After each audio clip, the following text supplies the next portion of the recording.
Le Premier ministre Abiy Ahmed a exprimé l'engagement de l'Éthiopie à œuvrer pour le soulagement et la prospérité du peuple soudanais.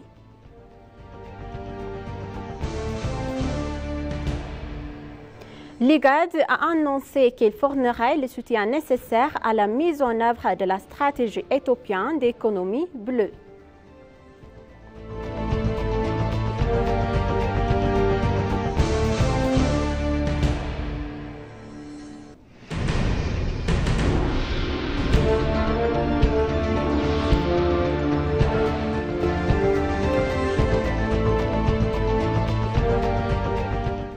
Bonjour chers téléspectateurs et bienvenue sur ABC, c'est notre journal d'aujourd'hui, du mercredi 10 juillet 2024. C'est moi Samra Kodado avec le journal. Restez avec nous. Le Premier ministre Abiy Ahmed a exprimé ses condoléances suite au décès de l'ancien sénateur américain Jim Inhofe. Sur sa page de réseaux sociaux, le Premier ministre Abiy Ahmed a mentionné que l'Inhofe était un véritable ami de l'homme de principe et a exprimé sa tristesse face à son décès.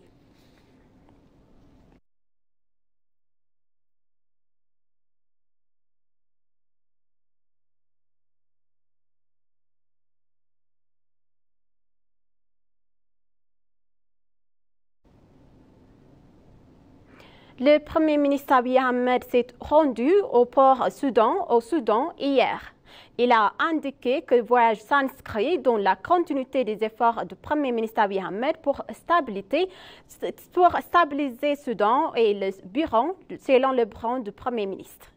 Le Premier ministre Abiy Ahmed a exprimé l'engagement de l'Éthiopie à œuvrer pour le soulagement et la prospérité du peuple soudanais. Le Premier ministre Abiy Ahmed s'est rendu hier à Port-Soudan poursuivant son engagement à trouver des solutions durables pour la stabilité du Soudan. Étant donné que les défis auxquels est confronté le peuple soudanais sont aussi nos défis et presque sa pays est notre pays, nous nous engageons à offrir au soulagement et à la prospérité du peuple soudanais, a exprimé le Premier ministre sur sa page de réseaux sociaux.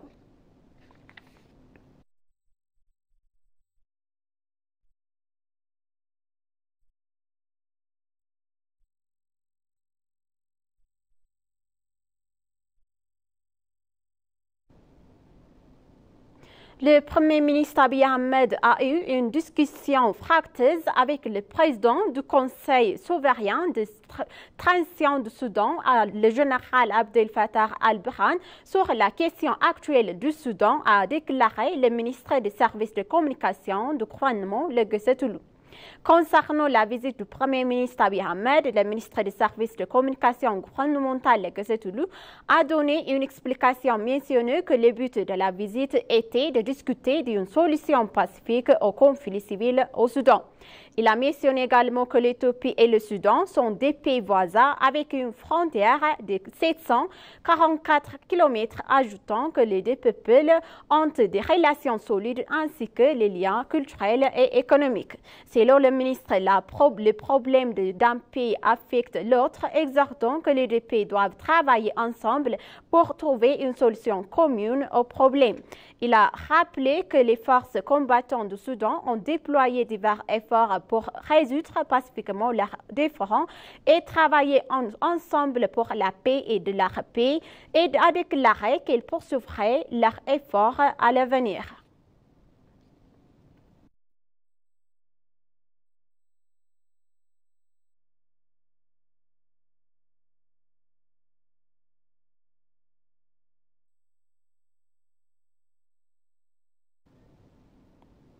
Le ministre des Femmes et des Affaires sociales a conclu des accords avec le ministre des Affaires étrangères, le ministre de la Justice, le ministre de l'Éducation et le ministre de l'Emploi et de la Justice, de la Compétence, le ministre de la Santé, le ministre de l'Agriculture et le ministre de l'Innovation et de la Technologie. En outre, le ministère a conclu des accords avec la police fédérale, les services d'immigration et de la nationalité, les services de réfugiés et de rapatriés. Le protocole d'accord a été signé par la ministre des Femmes et des Affaires sociales, Gogi Tesfaye, les ministres et les chefs des affaires des différentes nations. À l'occasion, la ministre des Affaires des Femmes et des Affaires sociales, Ergoge Tesfaye, a dévoilé que les citoyens quittent les pays illégalement pour intermédiaire des courtières et de groupes de passeurs.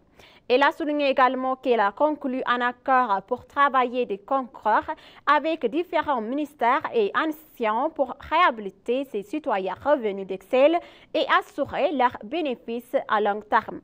Le chef du projet de service de réfugiés et de retournés, Iush Darara, a affirmé que cela continuerait à mener à bien de travail sur les réfugiés et les rapatrier de manière organisée et coordonnée.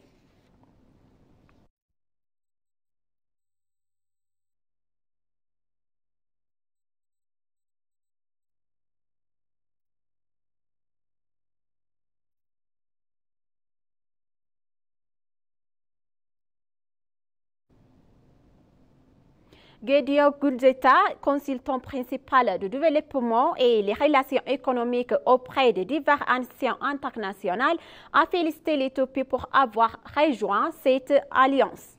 Selon lui, le fait que l'Éthiopie soit un pays membre des BRICS montre l'acceptation de la forte diplomatie économique et politique que les pays a réalisée jusqu'à présent. En outre, le consultant a expliqué que l'adhésion de l'Éthiopie au BRICS apporterait de nombreux avantages économiques qui permettraient de travailler ensemble dans divers domaines de coopération et d'augmenter le montant des investissements en Éthiopie. Il a ajouté que la nouvelle banque de développement de BRICS joue un rôle positif dans l'activité des marchés extérieurs éthiopiens. Selon lui, les pays devraient promouvoir largement ces options d'investissement afin d'accroître son importance au sein de BRICS. Il a également mentionné que le gouvernement devrait poursuivre la construction et des parcs industriels et des zones économiques spéciales.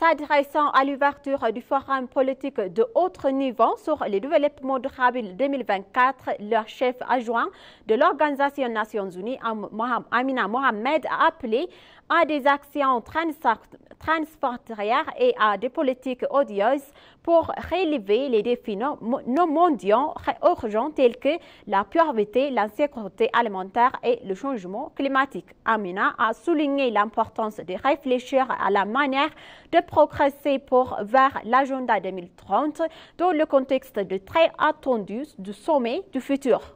En outre, elle a souligné l'événement spécial sur l'accélération de ODD lundi prochain qui approfondira les investissements spécifiques nécessaires et présentera des exemples d'actions au niveau national. Dans son allocation, la secrétaire générale adjointe a souligné des défis multiformes auxquels est confrontée la communauté mondiale, de la pauvreté au changement climatique, de la guerre à la violence sexiste. Elle a souligné également que l'ordre du jour comprend des actions locales et régionales des idées issues des forums régionaux de discussion intergouvernementale clés de 37 pays représentent leur examen national volontaire.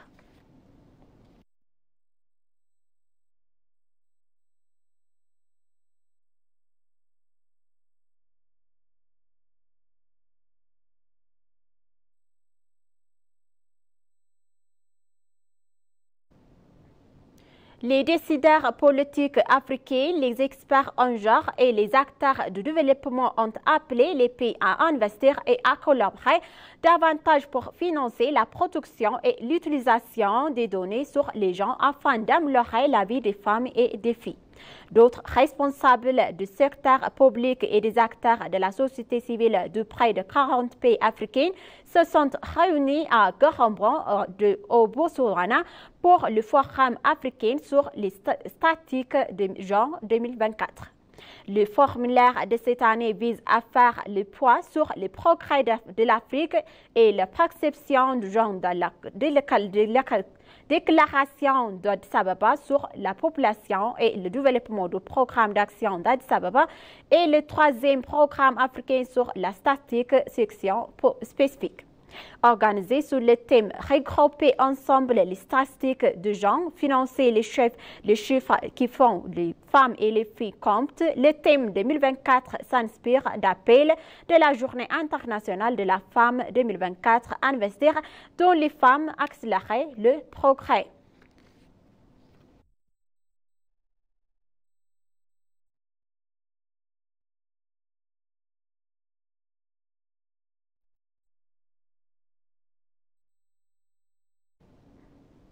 En outre, l'IGAD a annoncé qu'il fournirait le soutien nécessaire à la mise en œuvre de la stratégie éthiopienne d'économie bleue.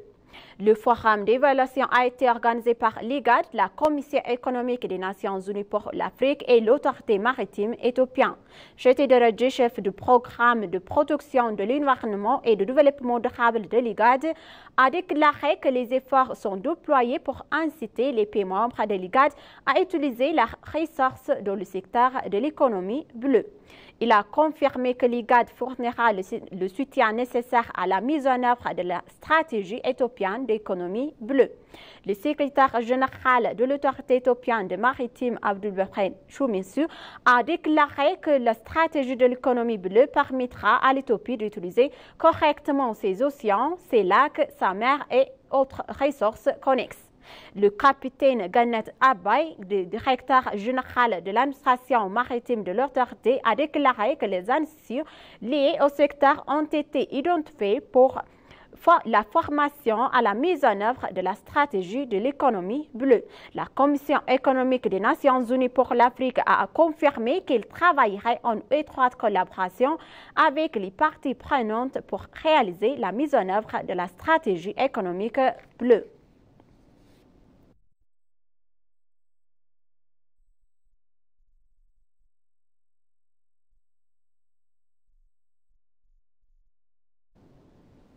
Chers téléspectateurs, maintenant je vous rappelle les titres principaux. Le Premier ministre Abiy Ahmed a exprimé l'engagement de l'Éthiopie à œuvrer pour le soulagement et la prospérité du peuple soudanais.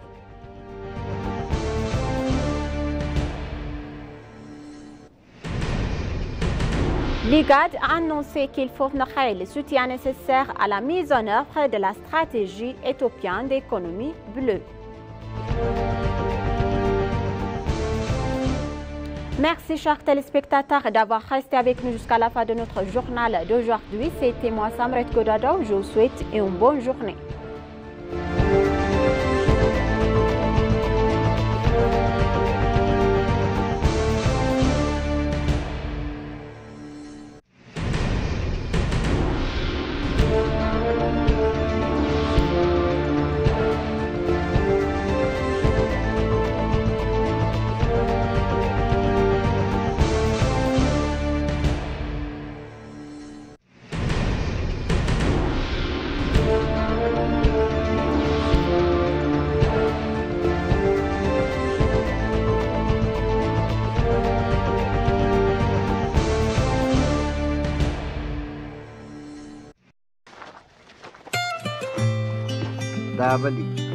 Dabali.